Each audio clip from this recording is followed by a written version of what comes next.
Hey, welcome back to my top 20 favorite movies. Well, you must have already watched the other top 10, so let's get to the upper half. Here are my top 10 favorite movies.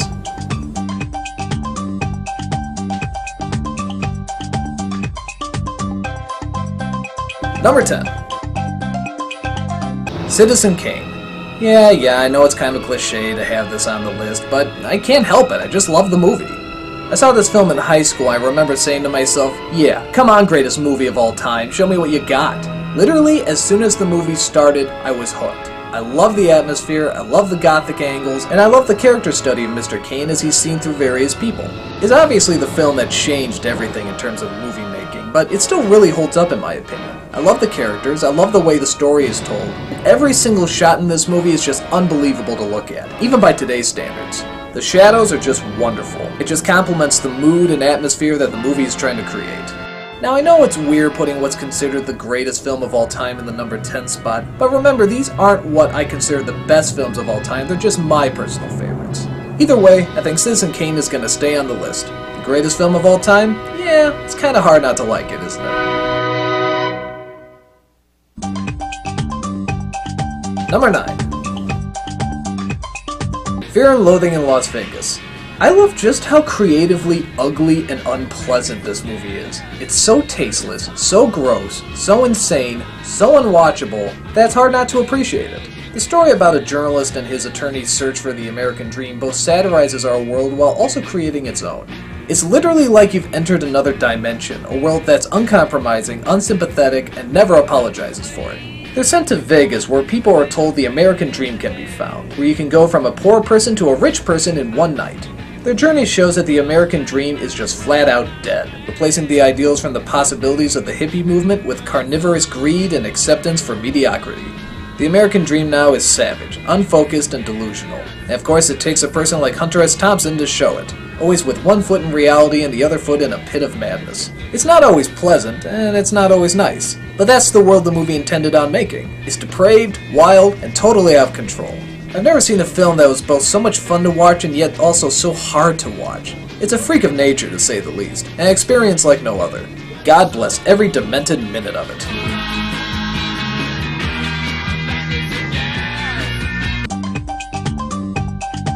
Number 8. The Dark Knight. I love how this film wanted to push the idea of a superhero to the next level, juggling ethics, choice, anarchy, and the responsibilities of people all in one movie. This is the film that made me consider the real possibility that comic book heroes are this century's Greek mythology. The fact that they could create an adaptation of Batman that's so faithful and yet so different from all the other versions was really fascinating. I love how far it wanted to push the envelope, and that marketing to kids played little to no part in it. It was a movie purely for adults, nobody else. And while I do have issues with it at times, I really do like what it did with the genre. And in many ways, I think it did raise the bar for other comic book movies. It seemed to reach across the room and speak to everybody. Even people who don't like comic book movies could find something they enjoyed in The Dark Knight. There's always something to talk about, something to discuss, something to raise an eyebrow and get people chatting. Plus, being a Chicagoan, I just love the way they shot our city. It just looks so friggin' cool. Like I even need to talk much more about it. It was an edgy, dark, action-packed drama that entertained the brain as well as the eyes.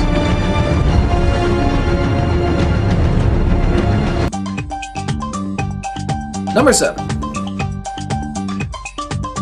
Good night and good luck. I didn't really know who Edward R. Murrow was before this movie, so I'm really glad I could be introduced to him this way. The question about how far do you take journalism is questioned quite often in this movie. Murrow goes beyond just reporting the news. He actually points out that what's being done in the McCarthy era is wrong, and challenges the government to prove otherwise. This starts a war of rhetoric, as both sides attack one another and what they think is right for the American people. I just adore the dialogue in this movie. I love how calculated, calm, and to the point it is when fighting such a controversial battle. It's all done in language, not with political stunts or planned distractions, it's just all words. I could hear the words that Murrow spoke to the American people over and over, they're so brilliantly chosen. It's a very poignant work about standing up for what you believe in and taking the responsibility to follow through with it. And again, very little is made up. The majority of what happened in the movie really did in fact happen. They even showed the footage that McCarthy released to the people calling Murrow the leader of the Jackal Pack. It's hard to believe they could really talk like that back then. It's a wonderful film that's rich in atmosphere, character, and of course, rhetoric. An easy pick for the number 7 spot. I've got the routine. Number 6.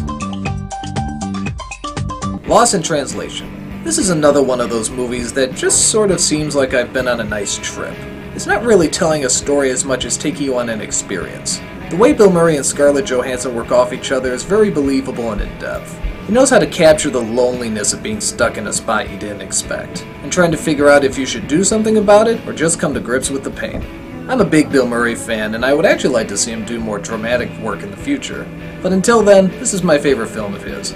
I love the surreal atmosphere of Japan, and how it seems to keep changing with the mood our characters are in. Sometimes it seems welcoming, and other times it seems alienating. It's very cleverly handled. I enjoy just what these two share with each other as well. They both try to pull each other out of the darkness and find something in not just one another, but also in themselves. You really feel the love and care that they share for one another. And of course, that's the key to any great romance. Great experience for a great movie.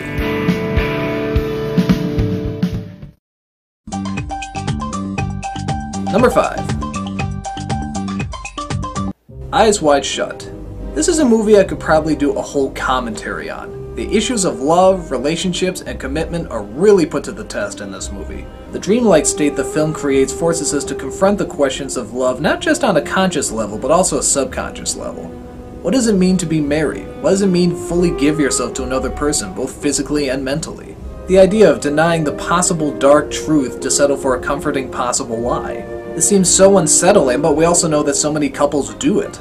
The look of this film is quintessential Kubrick. It's just like something out of a dream. Everything is blurry with the colors being muted behind shadows, and the insecurities of our characters constantly being exposed in the most uncomfortable way is something right out of a bad nightmare. There's a few things I don't enjoy though, like that piano music that starts out cool but by the end of the film you just want to strangle it. And I also never care for the last conversation between Cruise and his best friend. I mean, I know the movie is supposed to be slow, but that was just torture. Still, the contrast between the love of the body and the love of the mind are constantly being addressed. Again asking the tough questions that many couples bring up but never fully confront. It's a brilliant film and by far one of Kubrick's best. I guess it only figures that his final film would be one of his greatest, and my personal favorite.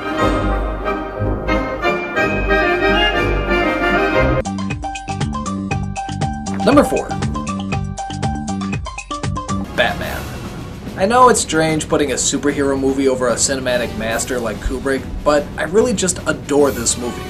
This was one of the first comic book movies, if not the first comic book movie, to give itself such a dark tone. Every time I see it, it gets better and better. There's a sense that this is the real deal. This is the actual Batman. There may be variations in other stories, but this is the guy that the comics were written about. Some people still don't understand why I like this film more than The Dark Knight. And watching it again, I think there's two defining elements in it for me. One is Keaton, who is still by far the best Batman in my opinion. His control, his intimidation, the way he can swing back and forth between characters. This is the Batman I always looked up to and admired.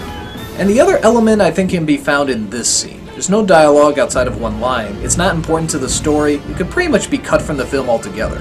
But it adds a whole nother level of atmosphere and appreciation.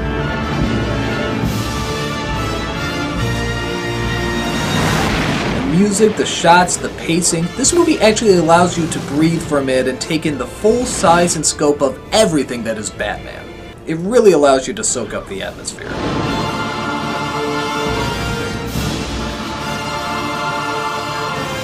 Now I've already talked about this film to death before, so I won't go into too much more detail. All I can say is that it always felt like the real deal and it still does. For me, you just can't beat the original.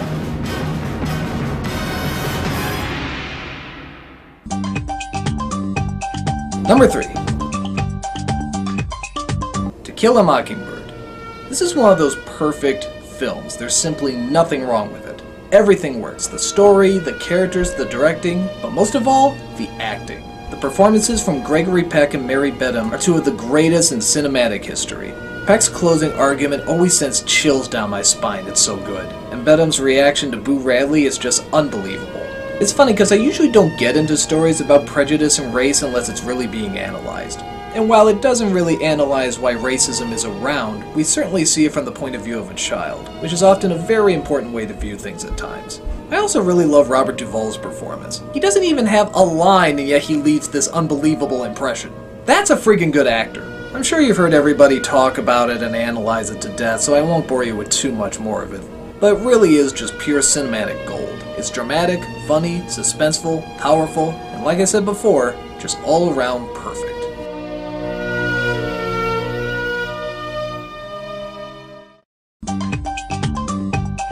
Number 2. Amadeus. Another movie that's just perfect. Perfect writing, perfect pacing, perfect acting, perfect directing. It's actually much like one of Mozart's operas, oddly enough. If you were to add anything or take away anything, it would cease being perfect. In fact, they released a director's cut not too long ago, and wouldn't you know it, it simply wasn't as good. As Mozart put it, you can't change something that's already perfect. Now granted, the film is not entirely historically accurate. Mozart worked very hard on his music, and there was no proof that Salieri actually wanted to murder him. But people forget this is historical fiction. It's not supposed to be true. Stop taking it so seriously. It's just a friggin' movie. But I guess you can understand how people can get so passionate about it, because it is a very passionate film. The way Salieri is in constant battle with Mozart, God, and his own sanity is just beautiful. The way Mozart battles his own demons, in contrast, is also perfect as well. I find it interesting that there's no other movies I can think of that are based on Mozart. There's a ton of Beethoven movies, but there's only one Mozart movie, the fictional one. Is it because this one was just so damn good that nobody else wants to try it? I don't know. But if that was the case, I wouldn't blame them. The music, the atmosphere, and the brilliant storytelling are beyond compare. Like sweet music in one's ear, it only seems to get better and better the more you experience it.